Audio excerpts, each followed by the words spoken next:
তো বন্ধুরা চলে এসেছি রান্না বান্না করার জন্য। আজকে ভাতের সাথে খাওয়ার জন্য বানাবো কাতলা মাছের মালাইকারি, তার সঙ্গে বানাবো তেল পটল। আর মসুর ডালটা অলরেডি সিদ্ধ করা আছে, ভাতে একটা কি দুটো আলু সিদ্ধ দেব, তাহলেই হয়ে যাবে আজকে আমাদের দুপুরবেলা খাওয়া দাওয়া। এখানে আমি পেঁয়াজটা কেটে নিচ্ছি, মানে কাতলা মাছেও দেবো, তার সাথে দেব তেল পটলের জন্য। তেল পটলের জন্য এখানে পটলটা কেটে রেখেছি, হালকা হালকা খোসা ছাড়িয়েছি, অল্প অল্প করে খোসা রেখেও দিয়েছি, আর দুই দিক থেকে একটুখানি চিড়ে নিয়েছি। তো এই সব কটা পটল আজকে তেল পটল রান্না করব। আর এখানে নিয়েছি কাতলা মাছের পেটি, এই পেটিগুলো দিয়ে আজকে নারকেলের দুধ দিয়ে মালাইকারি করব। এখানে নারকেলটা কুড়ে রেখেছি, এখন গরম জল করব, গরম জলে এই নারকেল কোড়াটাকে ভিজিয়ে রাখবো, তাহলে ভালো মতো নারকেলের দুধটা বেরোবে। চলুন, প্রথমে পেঁয়াজটা তো এখানে কেটে নিলাম, তারপরে আদা রসুন এগুলো সমস্ত কিছু কেটে কুটে নিই, তারপরে গরম জল করে নারকেলের এই কোড়াটাকে একটুখানি ভিজিয়ে রাখবো। এদিকে বসিয়ে দিলাম গরম জল, গরম জলটা হতে থাকুক, সেই ফাঁকে আমি পেঁয়াজগুলোকে একটুখানি গ্রেট করে নেব। এখানে দুটো টমেটো নিয়েছি, আদা রসুন কাঁচা লঙ্কা এগুলোকে একসাথে পুরো প্লেন করে বেটে নেব। কাতলা মাছেও দেবো আর তেল পটলেও দেবো, তাই রেখে দিলাম। প্রথমে পেঁয়াজগুলোকে একটুখানি গ্রেট করে নিই, বেটে দেবো না, এইভাবেই ঘষে নিয়ে রান্না করব।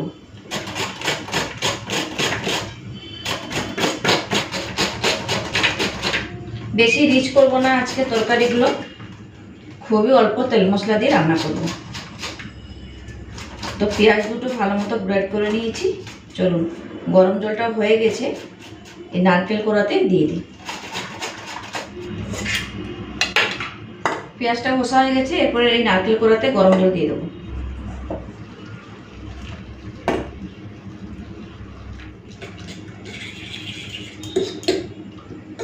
এইভাবে আমি 5 থেকে 10 মিনিট রেখে দিই, তাহলে ভালো মতো একটুখানি নারকেলের দুধটা বেরোবে। তো এটাতে গরম জল দিয়ে দিয়েছি। চলুন, প্রথমে তেল পটল রান্না করব, তার জন্য পটলগুলোকে ভাজতে হবে। কড়াইটা গরম করতে বসিয়ে দিই। কড়াইটা গরম করতে বসিয়ে দিয়েছি, এখন আমি এই মশলাগুলো বেটে নেব। এখানে আদা রসুন কাঁচা লঙ্কা নিয়েছি, দিয়ে দেবো মিক্সার জারে, আর দুটো টমেটো, সব কিছুকে একসাথে বেটে নেব।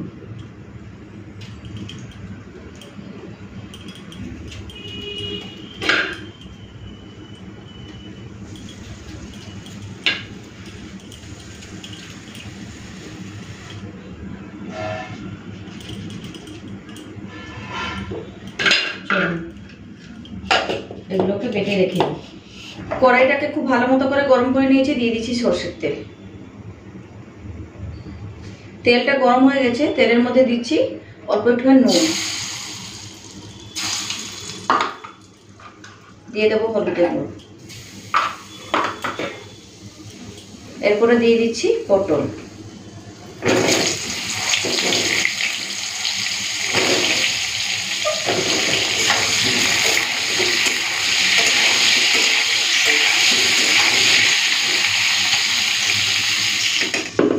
পটল ভাজাটা বসিয়ে দিয়েছি, আর একটু ঢাকা দিয়ে দিয়েছি। ঢাকা দিয়ে দিয়ে পটলটাকে ভেজে নেব, তাহলে ভালো মতো সিদ্ধ হবে। আর এইদিকে চলুন মশলাটা বেটে নিই।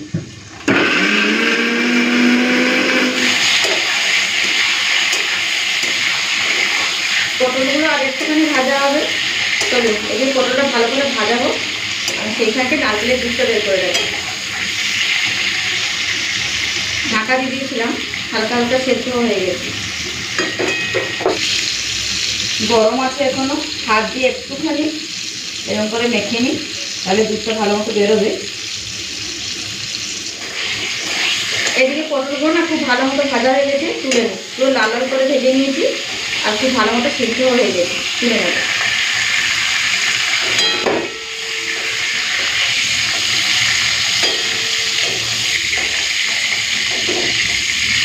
আর তেল দেবো না, এই তেলেই রান্না করবো। এই পটল ভাজা। তো গোটা গরম মশলা তেজপাতাটাকে একটুখানি ভেজে নিলাম, ভালো একটা সুগন্ধ বেরিয়েছে। এরপরে দিয়ে দেবো গ্রেট করে রাখা পেঁয়াজ।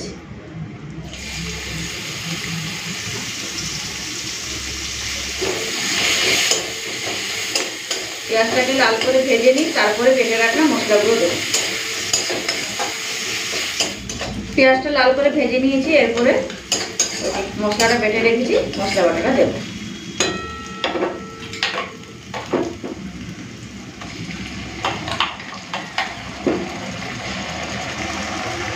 দিয়ে দিচ্ছি পরিমাণ মতো হলুদের গুঁড়ো,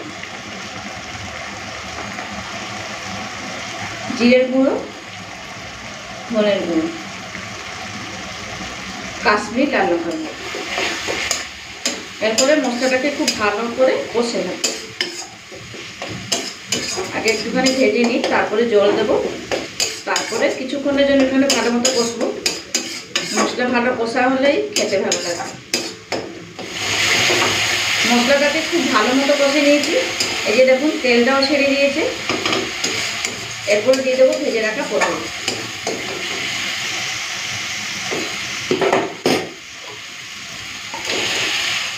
অল্প একটুখানি চিনি দিচ্ছি। পটলটাকে মশলার সাথে একটুখানি কষে নিই, তারপরে জল দেবো, অল্প জল দেবো।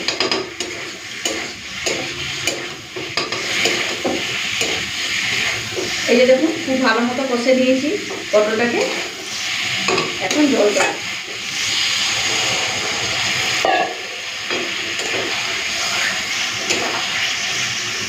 এখন একটু নুনটা টেস্ট করবো, নুনটা ঠিকঠাক আছে নাকি একবার দেখে নিতে হবে।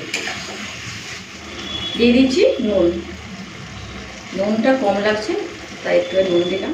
আর দিয়ে দেবো গরম মশলা গুঁড়ো।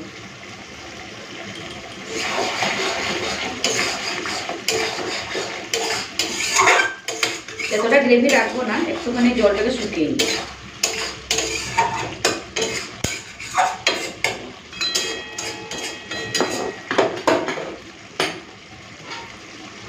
ঢাকা দিয়ে দিলাম 2 মিনিটের জন্য।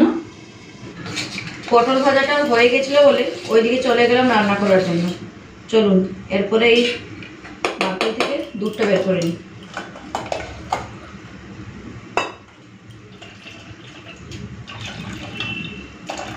একটু চেপে চেপে নিচ্ছি যাতে এক্সট্রা দুধগুলো বেরিয়ে আসে।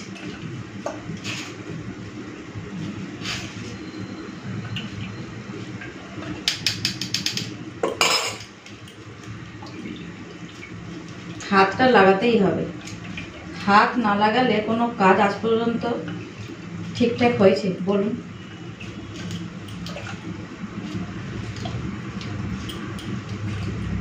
তো নারকেলের দুধটা বের করে নিয়েছি। চলুন ওইদিকে ঢাকা দিয়ে দিয়েছিলাম, এবার খুলে দেখি কত দূর রান্না হলো তেল পটল। ব্যাস, এই যে এইটা দিয়েই আজকে কাতলা মাছটা রান্না করবো, মানে কাতলা মাছের মালাইকারি। ঢাকাটা খুলে নিচ্ছি।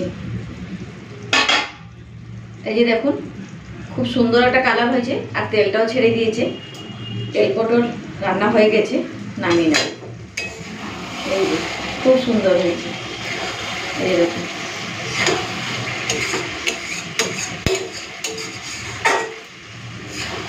অল্প তেল মশলা দিলাম, তাও খুব সুন্দর রান্না হয়েছে বলুন। খুব সুন্দর হয়েছে তেল পটল রান্নাটা। চলুন তেল পটল তো রান্না হয়ে গেছে, বাটিতে ঢেলে নিই। তো অল্প তেল মশলা দিয়ে রান্না করলাম, দেখুন কতটা সুন্দর গ্রেভি হয়েছে। বেশি রিচ করে কিছু লাভ নেই, আমাদেরই শরীরটা খারাপ হবে।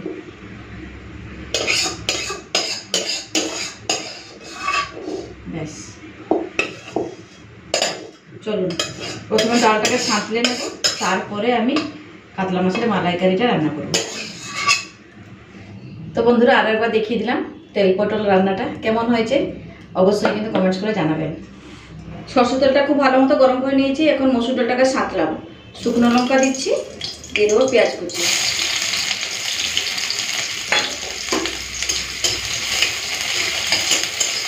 দিয়ে দিচ্ছি 5 ফোড়ন,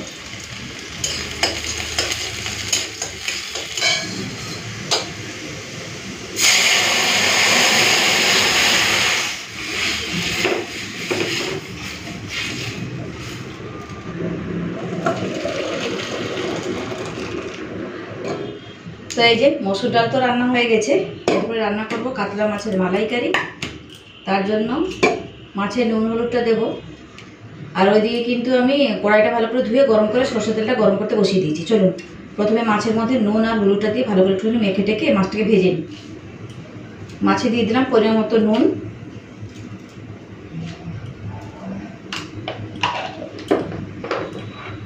দিয়ে দেবো হলুদের গুঁড়ো। হলুদটা বেশি দিলাম না, অল্প দিলাম। মালাইকারির জন্য এখানে পোস্ত বাটতে হবে। আগে মাছটা ভাজা বসিয়ে দিই, তারপরে পোস্তটা বেটে নেব। চলুন তেল গরম হয়ে গেছে, মাছেও নুন হলুদটা মেখে নিয়েছি, মাছগুলো ভেজে ফেলি। তো মাছটায় নুন হলুদটা দিয়ে ভালো করে মেখে নিয়েছি, তেলটাও খুব ভালো মতো গরম হয়ে গেছে। চলুন মাছগুলো দিয়ে দিই।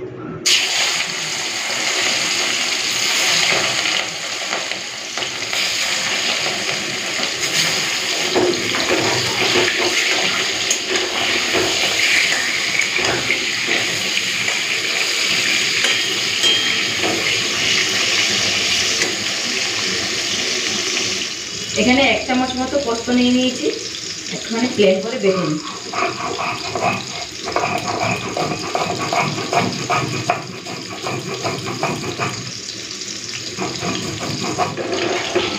মাছগুলোকে উল্টে পাল্টে পুরো লাল করে ভেজে নিয়েছি, আর পোস্তটাও বেটে বাটিতে রেখে দিলাম। চলুন মাছ ভাজাটা তুলে নিই, তারপরে মালাইকারি রান্না করি।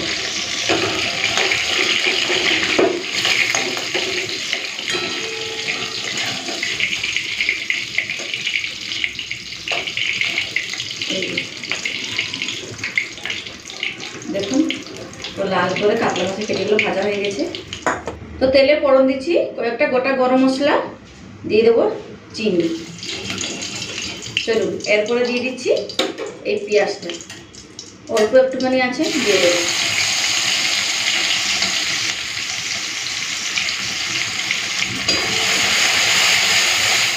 তো পেঁয়াজটাকে নেড়ে চেড়ে লাল করে ভেজে নিয়েছি। এই যে তাড়াতাড়ি করে লাল হয়ে গেল। গ্যাস বেটে দেওয়া থেকে আমার মনে হয় একটুখানি এরকম গ্রেড করে দেওয়া ভালো। দিয়ে দেবো বাটা মশলা।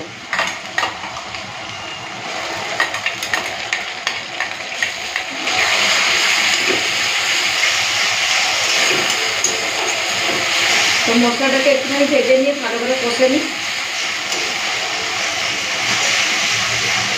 তো মশলাটাকে খুব ভালো মতো কষে নিয়েছি। এরপরে কিছু গুঁড়ো মশলা দেবো। হলুদের গুঁড়ো দিয়ে দিলাম, দিচ্ছি কাশ্মীরি লাল লঙ্কার গুঁড়ো,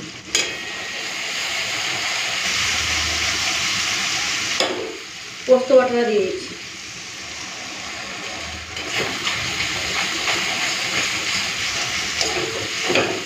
সব কিছুকে একটুখানি ভালো করে কষে নিই। নুনটা এখন অবধি দিইনি, দেবো। অল্প একটুখানি জল দিয়ে দিচ্ছি। এখন দিয়ে দিচ্ছি পরিমাণ মতো নুন, অল্প দিলাম, পরে লাগলে দেবো।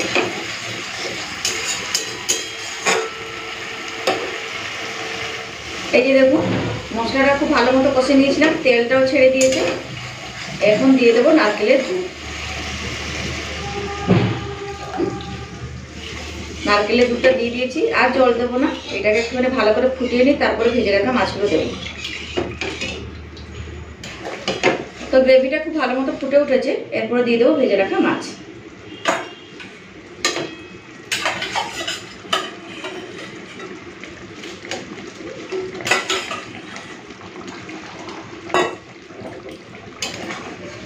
মাছটা দিয়ে দিয়েছি, এরপরে 2-4 মিনিট ফুটিয়ে নিই। নামানোর আগে গরম মশলা গুঁড়ো দিয়ে নামিয়ে নেব।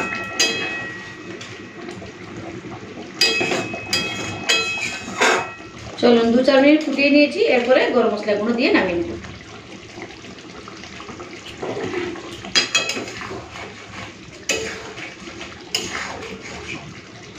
চলুন হয়ে গেছে। এইরকমই একটুখানি কড়াইতে থাক, তারপরে আমি ঢেলে নেব।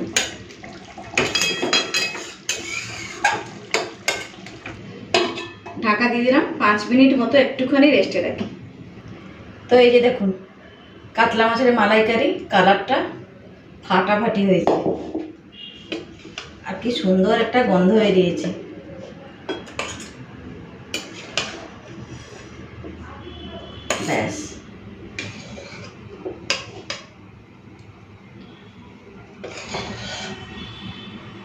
দেখুন, আপনারা দেখেই বুঝতে পারছেন কতটা সুন্দর হয়েছে গ্রেভি। তো বন্ধুরা, রান্নাবান্না শেষ করে ভাতটা বেড়ে নিচ্ছি, এরপরে খাওয়া দাওয়া করতে হবে। তার আগে বলি আজকে কি কি রান্না করলাম। এখানে করেছি গরম গরম ভাত আর আলু সিদ্ধ দিয়েছি দুটো ভাতের মধ্যে।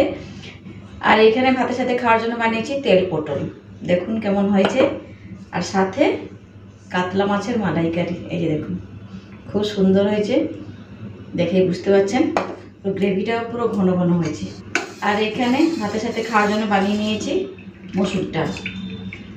চলুন, ভাত তো বেড়ে নিয়েছি, এরপরে তরকারি নিয়ে নিই। আর আলু সিদ্ধটা পরে মেখে নেব। প্রথমে নিয়ে নিচ্ছি তেল পটল,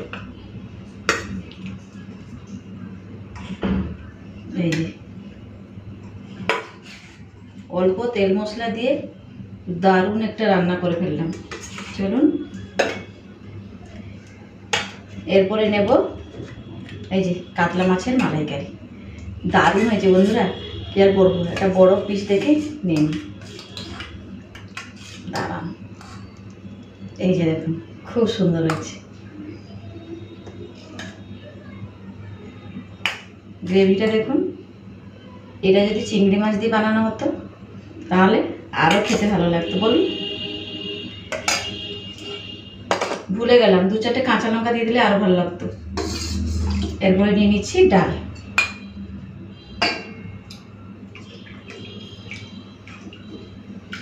ব্যাস, এই যে বন্ধুরা দেখুন খাবারের থালা রেডি। এরপরে খাওয়া দাওয়া করবো। দুর্দান্ত রান্নাবান্না হয়েছে আজকে। তো বন্ধুরা, এই রান্নাবান্নার ভিডিওগুলো কেমন লাগলো অবশ্যই কিন্তু কমেন্টস করে জানাবেন। তাহলে আজকের মতো এখানে থাকলাম, আবার ফিরে আসবো একটা নতুন ভিডিও নিয়ে। ততক্ষণ সবাই ভালো থাকবেন, সুস্থ থাকবেন, টাটা।